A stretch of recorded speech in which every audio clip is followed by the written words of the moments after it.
प्यारे दोस्तों, आज हम आपके लिए पुरुषोत्तम मास की अद्भुत कहानी लेकर आए हैं। हिंदू कैलेंडर के अनुसार प्रत्येक वर्ष के हर मास के लिए एक देवता निर्धारित है, परंतु 3 वर्ष में एक बार आने वाले अधिक मास का कोई स्वामी नहीं था।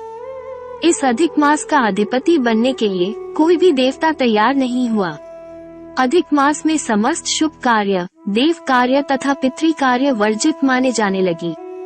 स्वामीहीन होने के कारण अधिक मास को मलमास कहने से उसकी बड़ी निंदा होने लगी।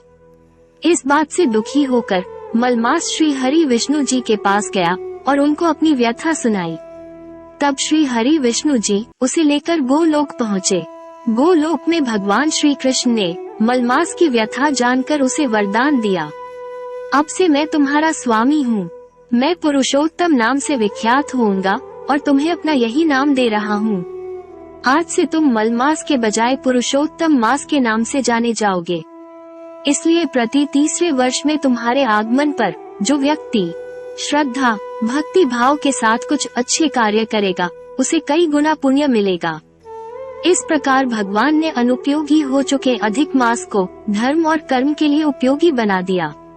द्वापर युग में एक बार अधिक मास के महात्म्य का बोध करवाने के लिए श्री कृष्ण ने पांडवों को ऐतिहासिक किस्सा सुनाया और कहा, तुम्हारी पत्नी द्रौपदी पूर्व जन्म में ऋषि के घर में उत्पन्न हुई थी।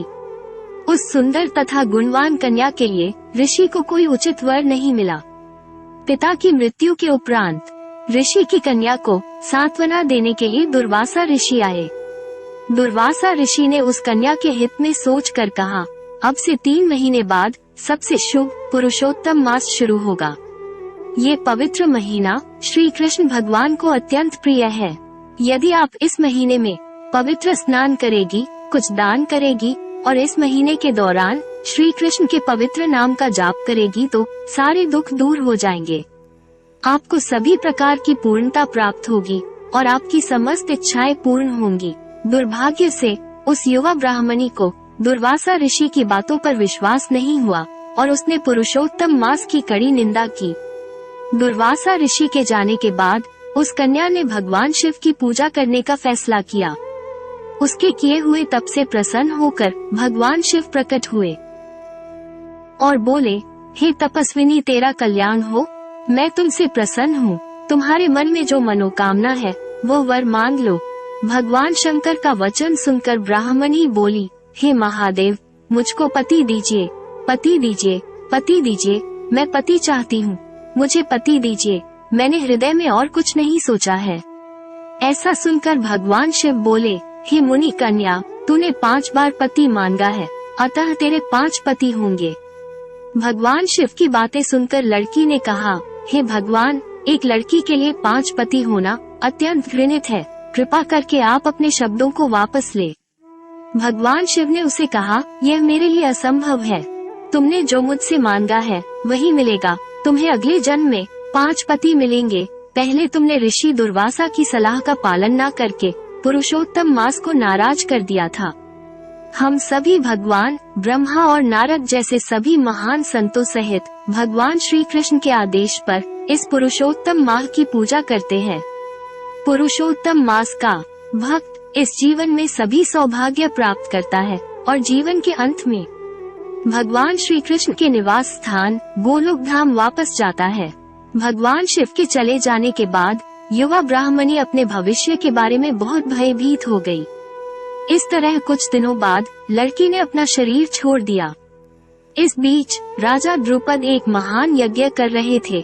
इस यज्ञ की अग्नि से उसी युवा ब्राह्मणी ने महाराजा द्रुपद की पुत्री के रूप में जन्म लिया। भगवान शिव के वरदान के अनुसार 5 पांडव उसे पति के रूप में मिले, परंतु पुरुषोत्तम मास की निंदा करने के कारण उसे अपने 5 पति की उपस्थिति में पूरे गुरु व बड़े बुजुर्ग के सभा के सामने शासन द्वारा अपमानित किया गया। सौभाग्य से उसने मुझे याद किया और मेरी शरण ली। उसके अपराधों को क्षमा करते हुए मैंने उसे शासन के हाथ से बचा लिया। श्री कृष्ण भगवान पांडवों को पुरुषोत्तम मास की महिमा बताकर वहां से चले गए।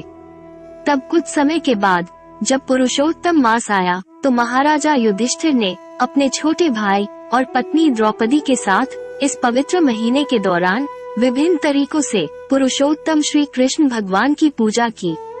पुरुषोत्तम व्रत करके उन्होंने जो योग्यता प्राप्त की, उससे उन्होंने अपना खोया हुआ राज्य वापस पा लिया। बोलो पुरुषोत्तम भगवान की जय। हम उम्मीद करते हैं दोस्तों कि यह रोचक कहानी आप सभी को बहुत पसंद आया होगा। इस वीडियो को लाइक और हमारे YouTube चैनल को सब्सक्राइब करना ना भूलें। धन्यवाद।